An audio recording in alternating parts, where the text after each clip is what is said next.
मैं आप सबकी मुश्किल समझ रहा हूँ। आप सबके लिए ये विश्वास कर पाना मुश्किल है कि सुधा ने जो कुछ भी किया वो एक मानसिक रोग से विवश होकर किया। आप लोग को ये समझने में थोड़ा वक्त लगेगा। तब तक ज्योति सुधा हमारे साथ रहेगी।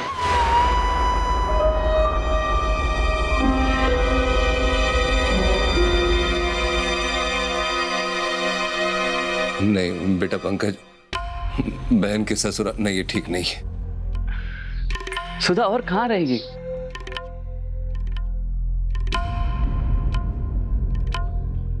पंकज जी, सुधा को हमारे साथ रखना ठीक नहीं होगा। ज्योति, अभी हमें सुधा के बारे में सोचना चाहिए। चलो ज्योति, घर चलते।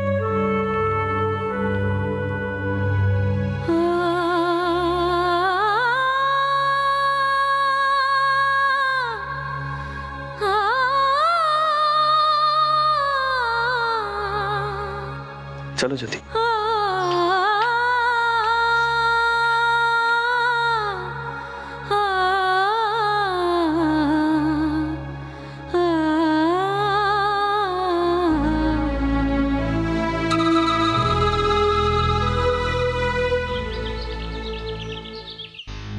आओ सुधा। पंकज जी, वो ज्योति, जो कश्मकश तुम्हारे मन में चल रही है वो मैं समझ सकता हूँ। तुम्हें याद है शादी के फेरे लेते समय हम दोनों ने एक दूसरे से कुछ वादे किए थे। वादा किया था कि जो तुम्हारा है वो मेरा भी है, चाहे वो अच्छे पल हो या बुरे। ये घर तुम्हारा भी है ज्योति। आओ।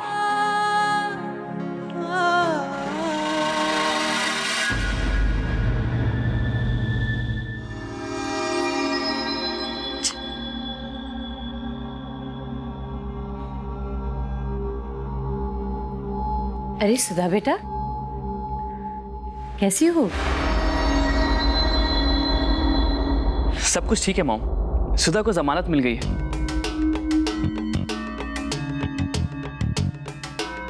मैंने ही ज्योति से कहा कि सुधा हमारे साथ हमारे घर पर ही रहेगी।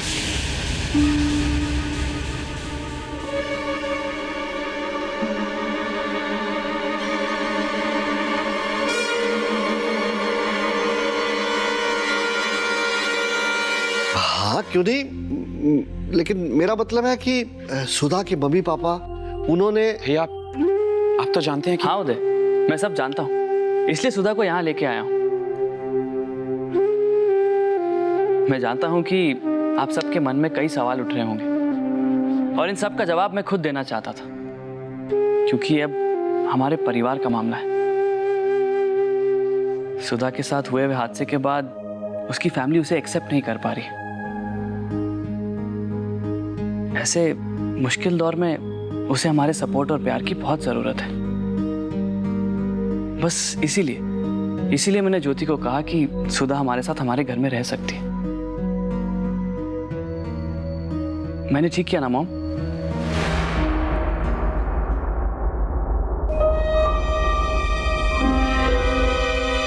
उदय भैया, मॉम आपने कुछ जवाब नहीं दिया। मैंने ठीक किया ना?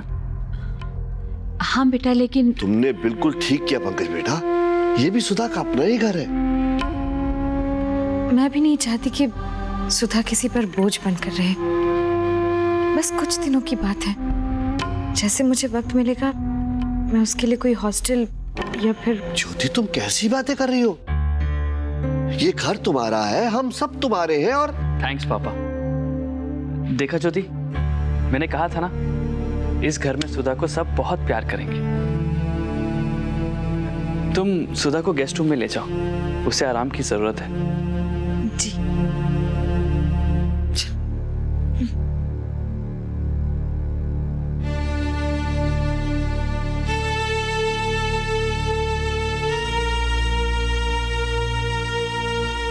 आओ बेटा। हाँ बैठो। आजा बेटा, बैठो बेटा। पंकज, मैं तुम्हारी बात समझती हूँ बेटा।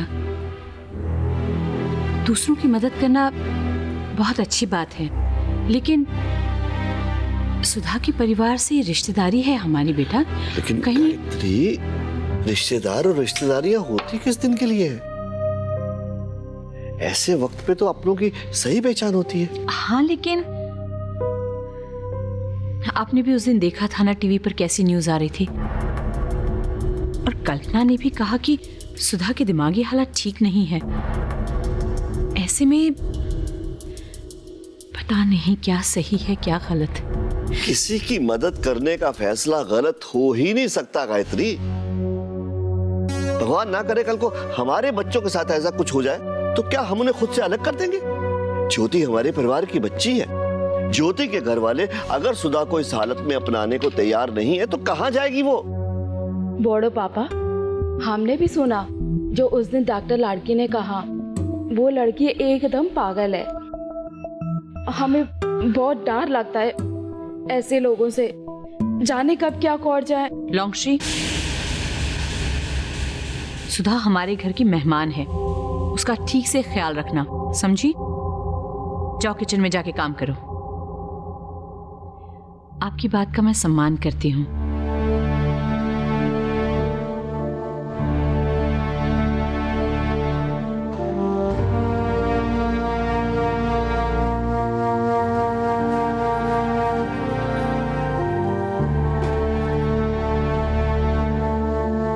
सुधी,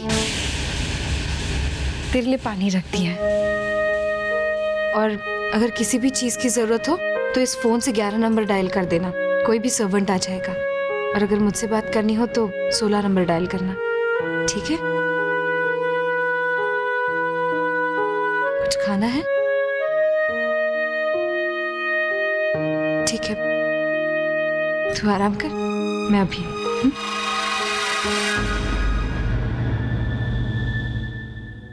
मैं बहुत बुरी हूं ना, मैंने सबका दिल दुखाया, इसलिए पापा और माँ मुझे घर में भी नहीं रखना चाहते। दादी और दीपू भी मुझसे गुस्सा है, लेकिन मैं क्या करूं थी? मैंने तो कुछ। सुधी, ये वक्त ये सब सोचने का नहीं है। तुझे आराम की जरूरत है, तू आराम कर। वक्त के साथ सबका गुस्सा भी खत्म हो जाएगा। पगली, सब तुझसे प्यार करते हैं। नहीं दीदी, अब कुछ ठीक नहीं होगा, मैं जानती हूँ। मैं पागल हो गई हूँ ना, इसीलिए कोई मुझे अपने पास नहीं रखना चाहता। कैसी बातें कर रही है सुधी? कुछ नहीं हुआ तुझे? नहीं दीदी, मुझे पता है अब कुछ ठीक नहीं होगा। दीदी, कहीं वो लोग, कहीं वो पुलिस मुझे पागल खाने तो नहीं भेज देगी ना दीदी? दीदी बोलो ना, मेरे साथ ऐसा तो नहीं करेंगे ना वो लोग? सुधी, कोई तेरे साथ ऐसा नहीं करेगा। देख, सब ठीक हो जाएगा। मैं हूं ना तेरे साथ। देख, तेरी जमानत भी हो गई, अब तू जल्दी ठीक भी हो जाएगी, मैं कह रही हूं ना। लेकिन अब तू ये सब बातें छोड़ और आराम कर। मैंने आपको भी कितनी परेशानी में डाल दिया ना, सोचा था नौकरी करके आपका बोझ कम करूं, लेकिन आपको और मुसीबत में डाल दिया। सबकी परेशानी का कारण मैं ही हूं। सुधी, अपने आप को दोष देना बंद कर। सुधी, कुछ नहीं हुआ तुझे, और सब कुछ ठीक हो जाएगा, बिल्कुल बिल्कुल पहले जैसा। मुझ पर भरोसा है ना?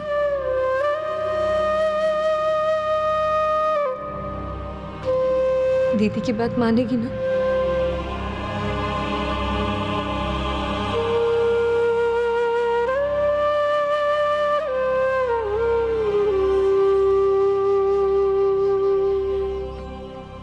ये सब सोचना बंद कर और आराम कर। सोचा, ऐसी वैसी बातें मत सोच।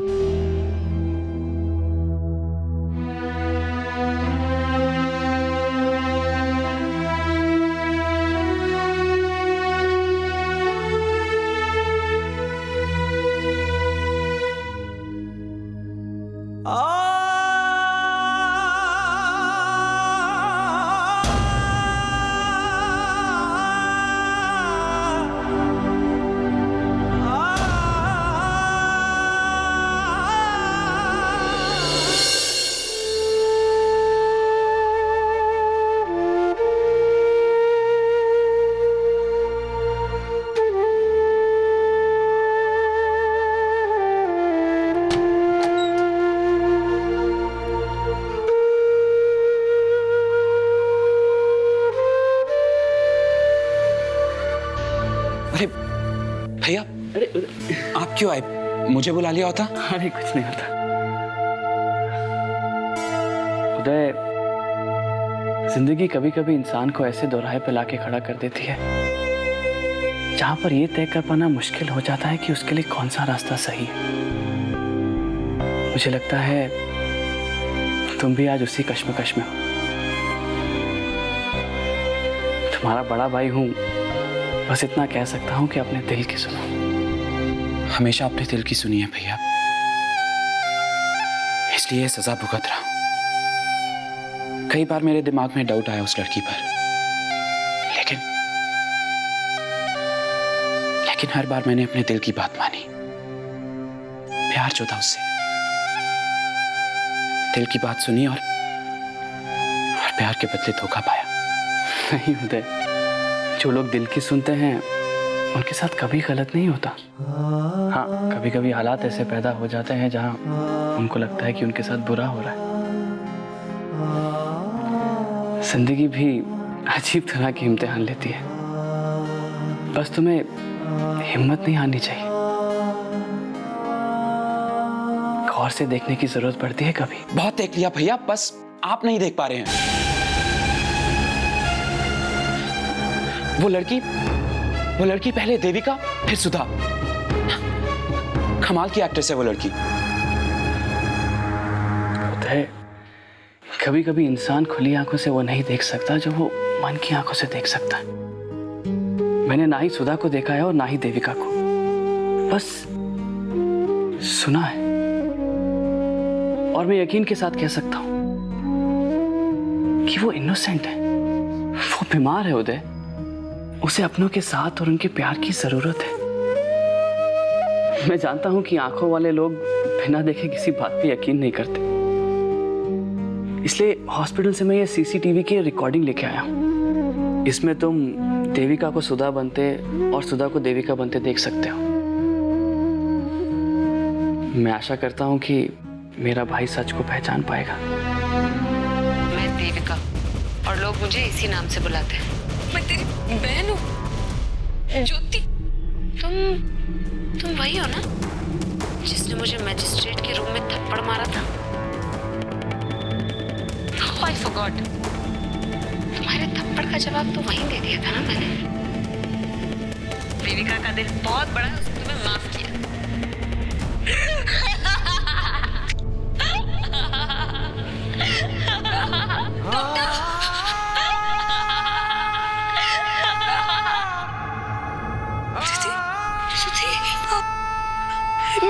मैं यहाँ सब नाटक है, नाटक।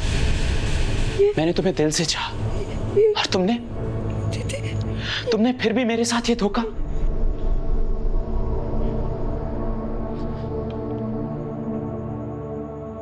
उदय जी,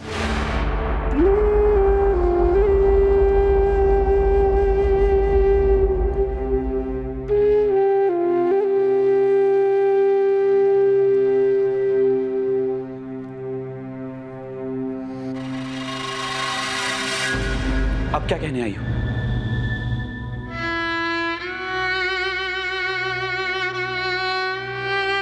उदय जी, मैंने आपको कोई धोखा नहीं दिया, लेकिन आपकी कोई गलती नहीं।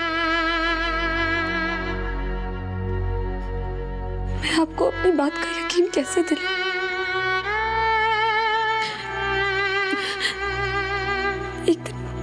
एक दिन जब आंख खोली तो खुद को अजीब से कपड़ों में एक पार्क में पाया। मैं आपको कैसे समझाऊं जब मेरे पास भी किसी बात का कोई जवाब नहीं। पुलिस वाले कहते हैं कि डिस्को में मैंने किसी को मारा। डिस्को में मैं तो कभी डिस्को नहीं गई। फिर झूठ। कितनी बार तुम मेरे साथ डिस्को गई हो देविका बनकर? वरना तुम्हारे पास मेरा वो दिया हुआ ब्रेसलेट कहां से आता? यही सारे सवाल तो मुझे भी परेशान कर। पुलिस वाले तो ये भी कह रहे हैं कि मैंने खुद अपना हाथ काटा। मैं अपने हाथ खुद क्यों काटूंगी? क्यों? मुझे पता नहीं मेरे साथ क्या हो। सोच के भी डर लगता है। जब मुझे कुछ समझ नहीं आ रहा तो मैं आपसे क्या उम्मीद करूं? बस इतना कहना चाहती हूँ कि जाने अनजाने में अगर मैंने आपका दिल दुखाया, मेरी वजह से आपको कोई भी तकलीफ पहुंची तो मुझे माफ कर दीजिए।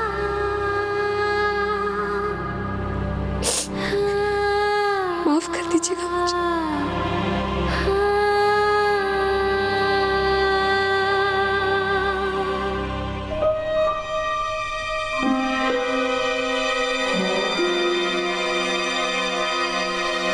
किस पर यकीन करूं?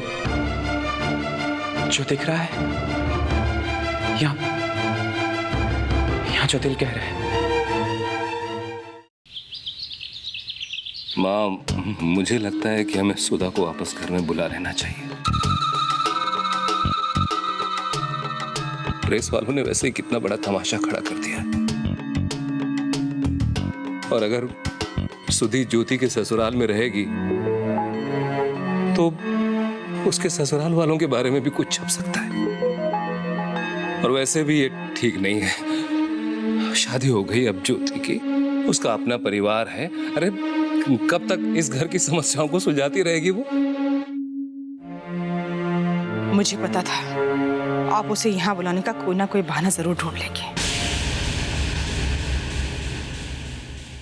हैरानी तो मुझे ज्योति पर हो रही है। अपनी आंखों से सब कुछ देखकर भी सुधा की तरफदारी कर रही है वो।